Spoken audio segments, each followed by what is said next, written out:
நீங்கள் அறிந்து கொள்வீர்கள், அமெரிக்கன் ஜனாதிபதி டொனால்ட் ட்ரம்ப் இனிஷியேட்டிவை எடுத்து ரஷ்யன் ஜனாதிபதியுடனும் செலன்ஸ்கியுடனும் பேசி முடித்துவிட்டார். ரஷ்யா உக்ரைன் போர் எவ்வளவு விரைவில் ஒரு சீஸ் ஃபயர் தீர்வு உருவாக்கப்பட வேண்டும். அதன் பிறகு பத்திரிகைகளில், குளோபல் மீடியாவில் செய்தியாகிவிட்டது. அப்போது இவர்களுடன் நெகோஷியேட் செய்ய அவர் எடுத்துக்கொண்ட இடம் சவுதி அரேபியா ஆகும். அதற்கு முக்கியத்துவம் உள்ளது. என்ன சவுதியின் முக்கியத்துவம்? டொனால்ட் ட்ரம்ப் இரண்டாவது முறையாக ஜனாதிபதியாக தேர்ந்தெடுக்கப்பட்ட பிறகு முதல் முறையாக உலகத்திற்கு வெளியே செல்லும் நாடு சவுதி அரேபியா ஆகும். சில நேரங்களில் சவுதி அரேபியாவில் சென்ற பிறகு UAE இன் ஆட்சியாளருடன் டிஸ்கஷன் நடத்துவார். காரணம், அவர் அங்கு செல்ல வாய்ப்பு உள்ளது. அங்கிருந்து சில நேரங்களில் இஸ்ரேலுக்கு செல்வார். எப்படியாவது போர் ஒரு தீர்வு கிடைக்கும் என்ற எண்ணமே அனைவரும் பார்க்கிறார்கள். அதற்கு முன்பே ட்ரம்ப் சொல்லிவிட்டார், உக்ரைனை தற்காலிகமாக நேட்டோவில் சேர்க்க மாட்டோம் என்று. அப்போதே ரஷ்யாவின் ஒரு பிரச்சனை தீர்ந்துவிட்டது. மற்றொரு விஷயம் உள்ளது. டான்பாஸ்க் என்று சொல்லப்படும் ரஷ்யா கைப்பற்றிய இடமும் அதற்கு எதிராக உக்ரைன் கைப்பற்றிய இடமும் ஒன்றுக்கொன்று விட்டுக் கொடுக்க வேண்டும். அதற்கு அமெரிக்கன் இன்ட்ரெஸ்ட் உள்ளது. அதாவது ரேர் எர்த் மினரல்ஸ் இந்த ரஷ்யா கைப்பற்றிய இடத்தில்தான் அதிகம் உள்ளது. அமெரிக்கன் இன்வெஸ்ட்மெண்ட் அங்கு ஃபியூச்சரில் உருவாகும் வாய்ப்பு உள்ளது. சீனாவை மாற்றுகிறார்கள். காரணம், சீனா தான் இன்று அமெரிக்காவுக்கு சப்ளை செய்கிறது. சீனா அதை பேன் செய்துவிட்டது. அமெரிக்கன் கம்பெனிஸ் அதிகமாக உக்ரைனில் இன்வெஸ்ட் செய்யும் வாய்ப்பு அதிகரிக்கும். காரணம், மிலிட்டரி செக்யூரிட்டி பர்பஸ் உடன் தொடர்புடைய இந்த மினரல்ஸ் தேவைப்படுகிறது. போர் கிட்டத்தட்ட முடிந்துவிடும் என்ற விஷயத்தில் சந்தேகமில்லை. காரணம், இரண்டு கட்சிகளும் பின்வாங்குகின்றன. உக்ரைன் தற்காலிகமாக நாட்டோவில் ஜாயின் செய்யவில்லை. ஃபியூச்சரில் அமெரிக்கன் பேஸ் உக்ரைனில் காணும் வாய்ப்பு அதிகம். காரணம், உக்ரைன் என்று சொல்லப்படும் நாடு அமெரிக்காவுடன் இருக்க வேண்டும் என்று அமெரிக்காவுக்கு இன்ட்ரெஸ்ட் உள்ளது. உக்ரைனில் உள்ள ரேர் எர்த் மினரல்ஸ் மற்றும் பிற விஷயங்கள் காரணம். அமெரிக்கன் பிஸ்னஸ் இன்ட்ரெஸ்ட் தான் அதன் செக்யூரிட்டி இன்ட்ரெஸ்ட் தான் அதன் இன்ட்ரெஸ்ட். நான் பார்க்கும் மற்றொரு முக்கியமான புள்ளி, இந்த அமெரிக்கன் ஜனாதிபதி சவுதிக்கு செல்வதற்கு பலர் பலவிதமான விளக்கங்கள் தருகின்றனர். ஆனால் நான் கடந்த முறை அமெரிக்காவில் சென்று எனது ஒரு நண்பர், அங்கு சீனியர் லெவலில் இருந்த CIA இன் ரிட்டையர்டான ஒரு இந்தியனான ஒரு ஆஃபீஸருடன் பழகினேன். அவரது சார்ஜ் மிடில் ஈஸ்டில் இருந்தது. அவர் சொன்ன ஒரு விஷயம் உள்ளது. எதற்காக ட்ரம்பும் இந்த சவுதி ஆட்சியாளருடன் இவ்வளவு நெருக்கம் இருக்கிறது என்று. நான் கேட்ட கேள்விதான், ட்ரம்ப் எப்போதும் இந்த முகமது பின் சல்மானும் ஃபேமிலியுடன் பெரிய நெருக்கம் காட்டுகிறார். காரணம், அதன் பேரில்தான் கத்தரில் பிரச்சனை உருவாக்கினார். இந்த UAE விட இன்டரெஸ்ட் இந்த சவுதி குடும்பத்துடன் இவருக்கு நல்ல உறவு உள்ளது. என்னிடம் அவர் எக்ஸ்பிளைன் செய்த ஒரு விஷயம் உள்ளது. அது இப்போது சில பத்திரிகைகளில் வரத் தொடங்கியுள்ளது. காரணம், ட்ரம்ப் முதலில் செல்வது சவுதியில்தான். என்ன இவ்வளவு முக்கியத்துவம்? முதலில் சொன்ன ஒரு புள்ளி மிகவும் துல்லியமானது. முகமது பின் சல்மானை, அதாவது பிரின்ஸாக தேர்ந்தெடுக்கும் முன் அவரை அங்குள்ள சலாஃபிஸ்க்கும் வஹாபிஸ்க்கும் தெரியும். இவர் ஒரு மாடரேட் ஆள், அவர்களின் வழியில் செல்லும் ஆள் அல்ல. இவர் வந்த பிறகு அங்கு இந்த சொல்லும் இஸ்லாமிக் லா ஒவ்வொன்றாக கலைக்கப்படும்.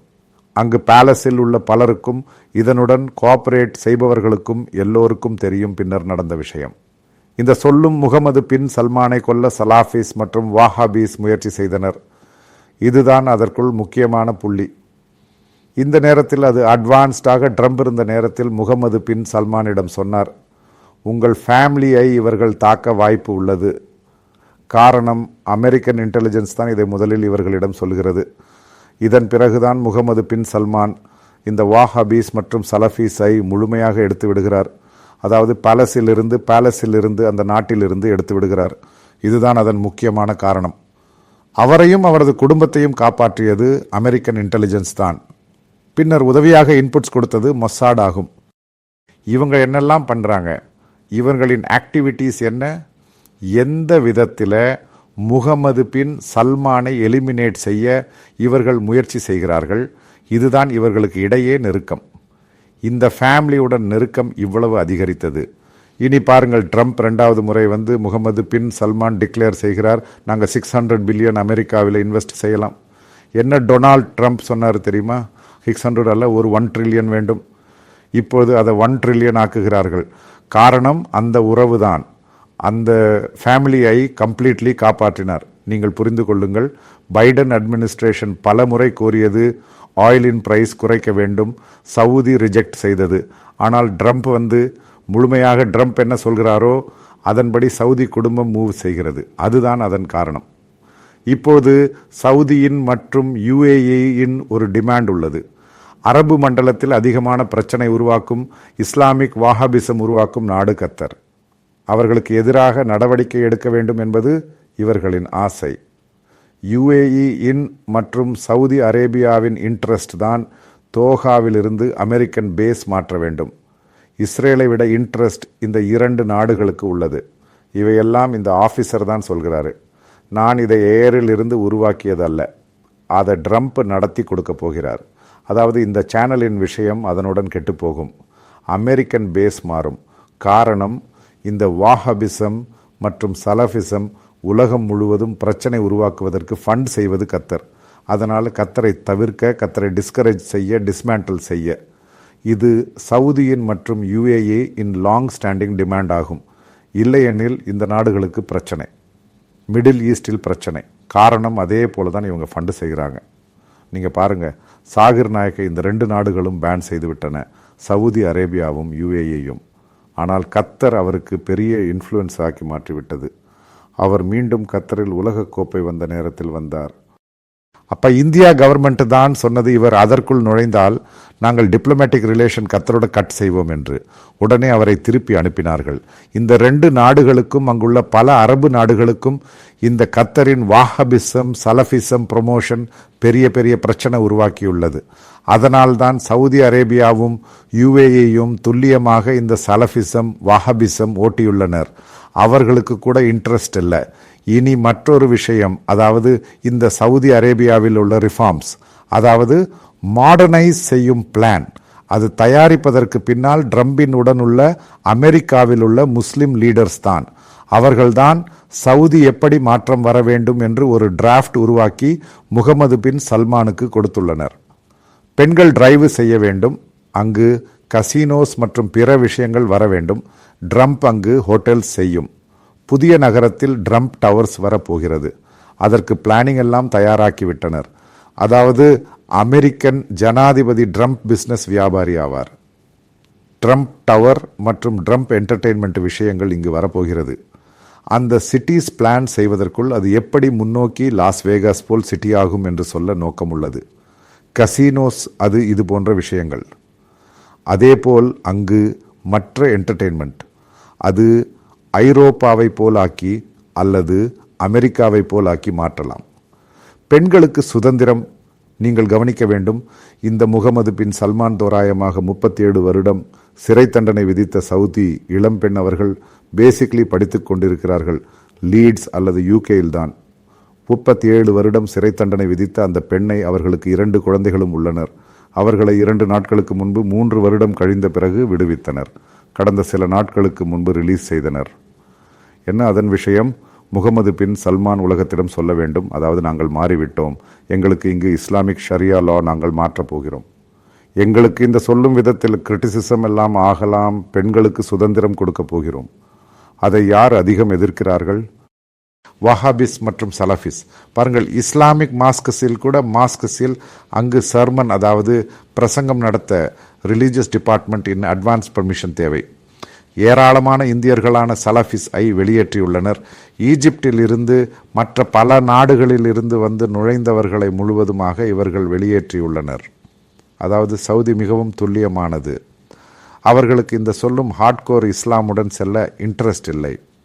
அவர்களுக்கு மாடர்னாக மற்ற மதங்களை அக்செப்ட் செய்யும் விதத்தில் அவர்கள் செல்கிறார்கள். அதாவது அங்கு இனி கிறிஸ்டியன் சர்ச்சஸ் மற்றும் டெம்பிள்ஸ் எல்லாம் வரப்போகிறது. ட்ரம்ப் வரும் நேரத்தில் அங்கு சில இனாகுரேஷன்ஸ் எல்லாம் நடக்கப் போகிறது. அங்கு கிறிஸ்டியன் சர்ச்சஸ் அல்லது ஹிந்து விஷயங்கள் அதுவும் இதன் கூட்டத்தில் காண வாய்ப்பு அதிகம். காரணம், ட்ரம்பின் விசிட் பெரிய ஈவெண்டாக்க சவுதி முடிவு செய்துள்ளது. இதற்குள் எனது ஒரு டேக் உள்ளது. சவுதி இஸ்லாமிக் நாடு ஆகும். இஸ்லாமிக் ஷரியா லா உள்ளவர்கள் ஆவார்கள். எனக்கு சொல்ல உள்ளது, நீங்கள் அதை சீரியஸாக எடுத்துக்கொள்ள வேண்டும். நீங்கள் சவுதியில் வேலை செய்யும் உங்கள் மக்களிடம் சொல்லி ட்ரம்பிற்கு எதிராக பெரிய புரோட்டஸ்ட் அங்கு நடத்த வேண்டும், பெரிய டெமான்ஸ்ட்ரேஷன் நடத்த வேண்டும், ஹமாஸ்க்கு ஆதரவாக நடத்த வேண்டும், ட்ரம்பிற்கு எதிராக நடத்த வேண்டும். அப்படியென்றால் நான் உங்களை ஒப்புக்கொண்டு தருகிறேன். உங்கள் மக்கள் அங்கு உள்ளனர். காரணம், என்னை திட்டும் கூட்டத்தில் இந்த சவுதியிலிருந்து மக்கள் உள்ளனர். எனக்கு தெரியும். இது அவர்களிடம் சொல்லி அங்கு ரியாத், அங்கு அந்த பகுதியில் நீங்களும் பெரிய protest, anti Trump, anti Israel, anti Mohammed bin Salman பயங்கரமான புரோட்டஸ்ட் நடத்தி அங்கு கலக்கி மாற்ற வேண்டும். தகவல் தெரியும். எப்படி சவுதி நடந்து கொள்கிறது என்று பார்த்தீர்கள், எப்படி UAE நடந்து கொள்கிறது என்று பார்த்தீர்கள். உனக்கு தலையில் புத்தி வைக்க வேண்டும் என்றால் உனக்கு புத்தி இருக்க வேண்டும்.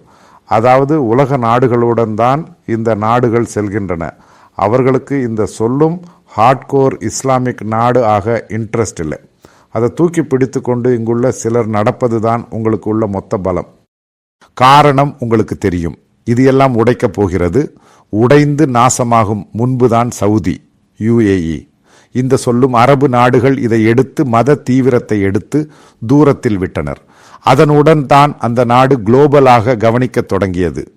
எதற்காக சவுதியும் UAEயும் இந்த காசாவுடன் இஷ்யூவில் என்ன மௌனம் காக்கிறார்கள்? அவர்களுக்கு தெரியும், அவர்களுக்கு இந்த விஷயம் மிகப்பெரிய தலைவலி ஆகும். ட்ரம்பின் விசிட்டில் இந்த இஸ்ரேலை அடிக்கப் போகிறார்கள். சனிக்கிழமை கடந்த பிறகு, அது கடந்த பிறகு இஸ்ரேல், அதன் பிறகு அமெரிக்கா அங்கிருந்து பேஸ் மாற்றும், கத்தருக்கு அடி கொடுக்கும். கூட இந்த சொல்லும் ஈரானையும் ஒடுக்கும். இதற்குள்ளெல்லாம் இந்த நாடுகளில் முக்கியமான நாடு சவுதியும் UAEயும் ஆகும். அவர்களையும் கூட வைத்து செய்யும் நிகழ்ச்சி ஆகும். அதுதான் ட்ரம்பின் பல விஷயங்களும் பயங்கரமான சக்சஸ் ஆகும். நீங்கள் கவனிக்க வேண்டும். ஈரான் இஸ்ரேலை அடித்த நேரத்தில், அதாவது அவர்கள் மிசைல் எல்லாம் விட்ட நேரத்தில் எங்கிருந்து தான் ஃபைட்டர் ஏர்கிராஃப்ட் எழுப்பியது? 2 இஸ்லாமிக் நாடுகளிலிருந்து. 1 ஜோர்டான், 2 சவுதி அரேபியா. சவுதியில் புரொட்டஸ்ட் நடந்ததா? எதற்காக இஸ்ரேலை புரொடெக்ட் செய்ய சவுதி அரேபியாவும் ஜோர்டானும் அவர்களின் பேஸ் மற்றும் அவர்களின் ஏர்கிராஃப்ட் பயன்படுத்தினார்கள். அவர்களுக்கும் இன்ட்ரெஸ்ட் இஸ்ரேல் எப்போதும் கூட நிற்க வேண்டும் என்பதே. காரணம், அவர்களின் கூட புரொடெக்ஷன் ஆகும். காரணம், சவுதி ராஜாவை புரொடெக்ட் செய்திருப்பது அமெரிக்கா ஆகட்டும். காரணம், ஏஜென்சிஸ் தான் இன்டெலிஜென்ஸ் ஆகும். அதிலிருந்து அவர்கள்தான் இந்த வஹாபிசம்க்கு எதிராக கேம் பயன்படுத்தினார்கள். அவர்கள்தான் அந்த நாட்டை புரொடெக்ட் செய்கிறார்கள். இந்த அரபு நாடுகளுக்கு இந்த சொல்லும் கேப்பபிலிட்டி ஒன்றும் இல்லை. இன்டெலிஜென்ஸ் ஆகட்டும், மிலிட்டரி ஆகட்டும், மற்ற விஷயத்திலும். இப்போது சவுதியின் பெரிய டிமாண்ட் ஆகும் F-35 ஏர்கிராஃப்ட் வேண்டும். பைடன் கொடுக்கலாம் என்று சொன்னார், ஆனால் கொடுக்கவில்லை. அது இப்போது ட்ரம்ப் கொடுப்பார். புதிய வெப்பன்ஸ் கொடுப்பார், புதிய ட்ரைனிங் கொடுப்பார். இதுதான் அதன் விஷயம்.